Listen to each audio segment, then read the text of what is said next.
Thank you, Maggie. Thank you, Maggie, and thank you, conference. It's so fantastic to see you all here this morning in good spirits.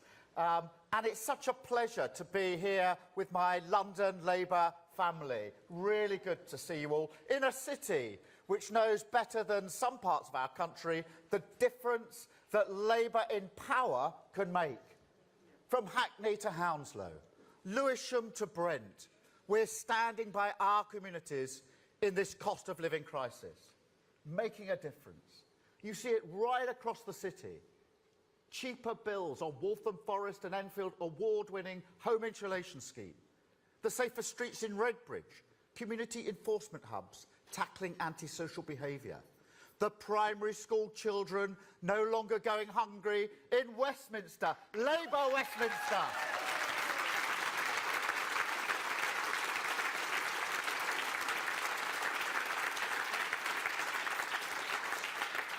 And in City Hall, under Sadiq's leadership, we're showing how to build a new Britain. Now, a few weeks ago, you probably saw just down the road in Hackney, I spoke about sticking plaster politics, about how without reform, Westminster is incapable of delivering the change that our country needs. How we need a new politics which trusts communities to control their own destiny. Conference, we know what that looks like here in London. We've seen it here for 8 years, and we're going to make it 12 next year.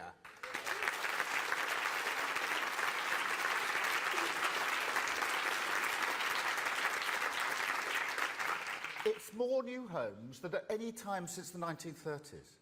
More new council homes than any time since the 1970s. A golden era of house building, which is tackling London's affordability crisis at source. Long-term solutions, dynamic local leadership, communities in control. That's the antidote to sticking plaster politics. That's the difference that Labour makes in power. But conference, that difference, it starts with the party. It starts with you. Without your hard work, your enthusiasm, your hope for a better future, the door knocking, the casework, the quiet conversations with your community, rain or shine, nothing we hope to achieve for our country is possible. So I want to say thank you to all of you for all of that. But my thanks are not just for our victories together. It's also about our values, who we are as a party. 3 years ago, when I became leader, I knew we had a huge task ahead. We had to change our party and prepare for power all in one go. Not change for change's sake, change with a purpose, to make our Labour Party fit to serve our country. That's why we had to support NATO and show it's non-negotiable. Show we want business to thrive and prosper. Understand the importance of sound money. Country first, party second. But most of all, it's why we had to rip anti-Semitism out by its roots.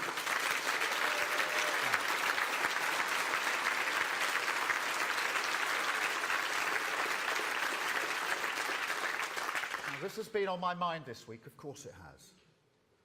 Only yesterday, like many people here I'm sure, I paused to remember the worst evil in human history. To reflect on the burden of anxiety and pain Jewish communities still carry as part of that history. And to say, as we do on Holocaust Memorial Day every year, never again. Last week, Johnny Newton from the Community Security Trust put out a message about our journey on anti-Semitism. But before I share it with you, I need to be clear about exactly what the Community Security Trust does. They campaign against anti-Semitism, of course, but their main focus is protecting Jews from hate, from intimidation, from violent attack in their communities, at synagogues, at schools. Conference, this is the awful reality Jewish communities still face in Britain, and the work of the Community Security Trust is vital. But Johnny's message is clear and painful to hear. He says, in 2018 and 2019, Labour-related anti-Semitism was a key driver of sustained anti-Jewish hatred. That's the stain we are trying so hard to remove from our party. But he goes on, because now, in 2023, he praises the work we've done, meticulously developing and implementing new policies, warning against complacency, no equivocation. Conference, let me be clear, this work never stops. Our commitment to fighting all forms of hate and discrimination never stops, never again, never stops.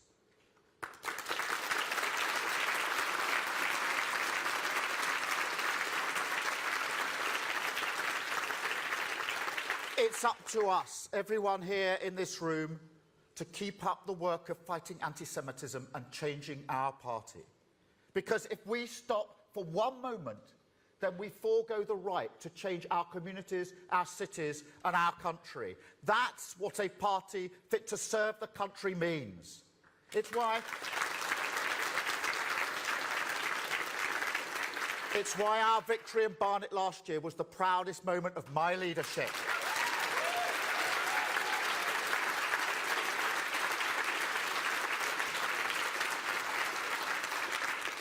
So I say to Jewish communities there and everywhere, we know we must never let up, and we won't. But that moment in Barnet, I felt for the first time in a while that Labour could return the gaze of the British people with confidence. Confidence. That's the foundation we've laid together. And now we've got to build on it. I want to walk into Parliament after the next general election and see Dan Tomlinson representing Shipping Barnet, Joe Powell representing Kensington, Rachel for the two cities, David for Hendon, and Danny. There's going to be some jubilation across the country when we see you there. Let's kick Johnson out.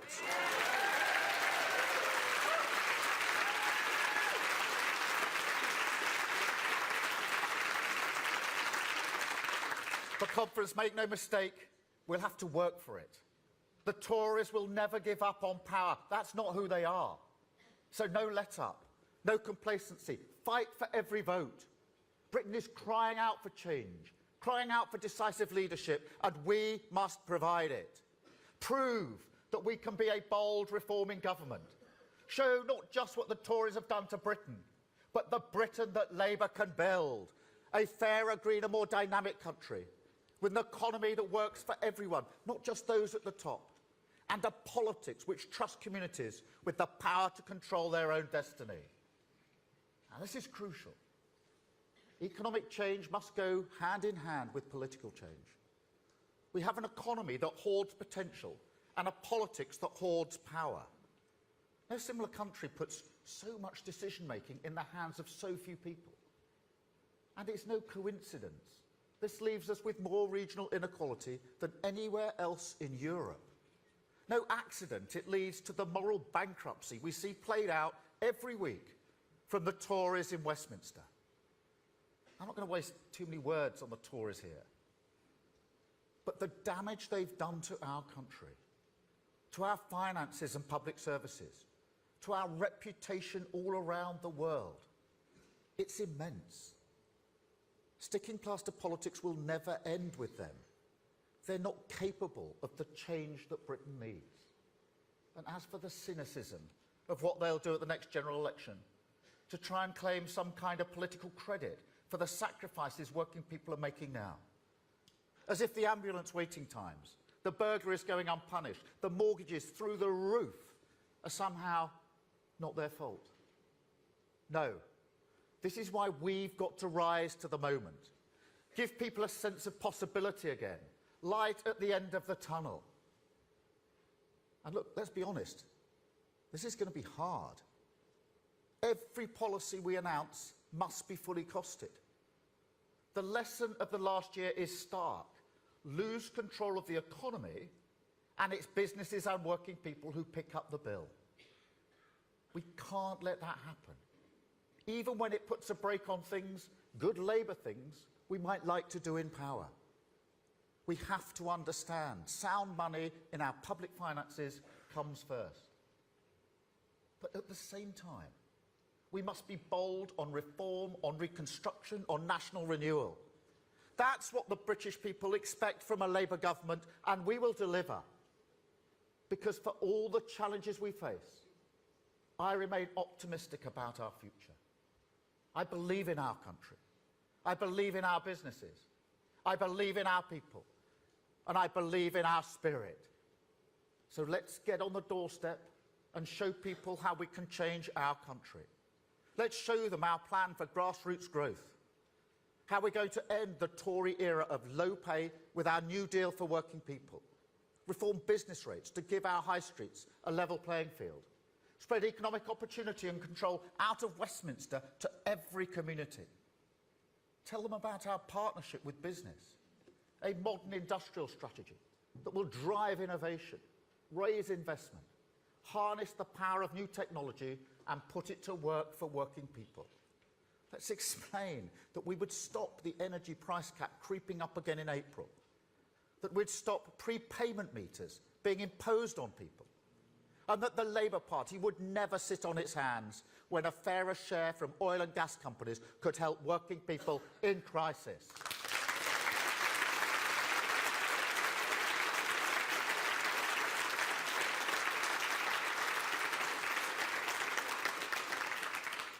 But also be clear that sticking plaster politics is not enough to end the cost of living crisis.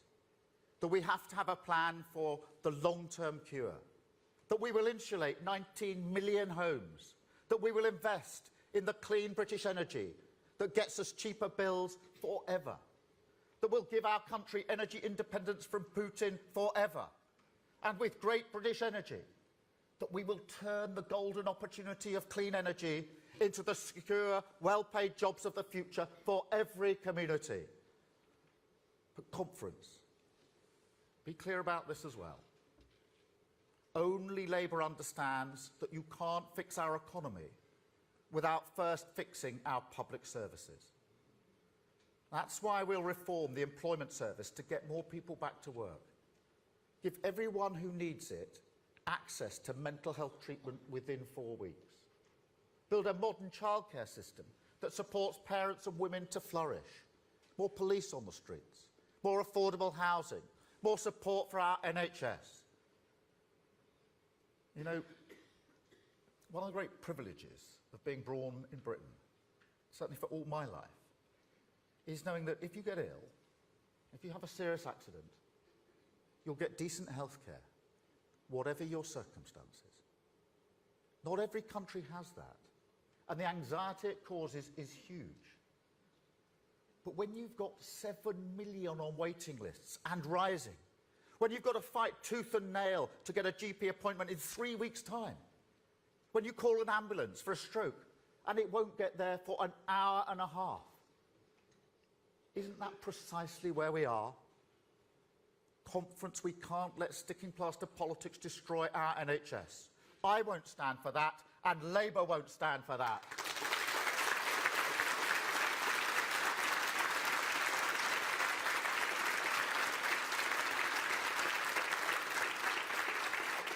That's why we've got a fully costed plan for the biggest NHS training programme in its history. We'll tackle the capacity crisis with more doctors, more nurses, more health visitors. We'll broker a fair pay agreement that will transform the pay and conditions for every carer in the country. And we'll reform the NHS, so once again, people can get the care and security that they deserve. Conference, every day until the election, this is our job. We need to take our positive message to the hearts and ears of the British public. Work each day to win their trust. Match their ambition for our country. And enjoy the task. Because amongst all the chaos, there is a growing impatience for change, for national renewal. And as they have in the past, the British people are turning to Labour to provide it. That's the value of a changed Labour Party. But I say again, no complacency. Our message at the next election must be that we're different to the party that Britain rejected in 2019. We must point to the changes we've made.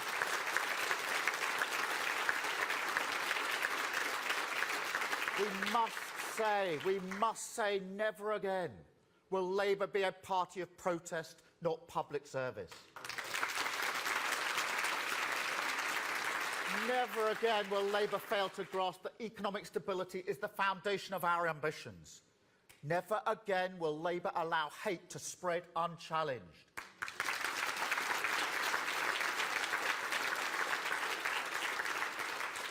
We've changed our party and we're ready to change Britain.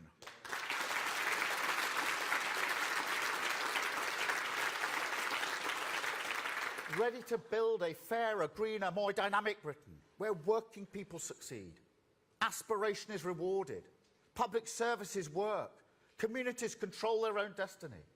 A Britain with a sense of hope and possibility once again. That's what this Labour Party stands for. Let's make it happen. Thank you, conference. Thank you.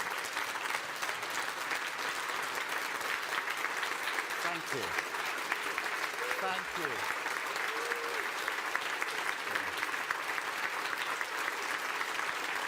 Thank you very much.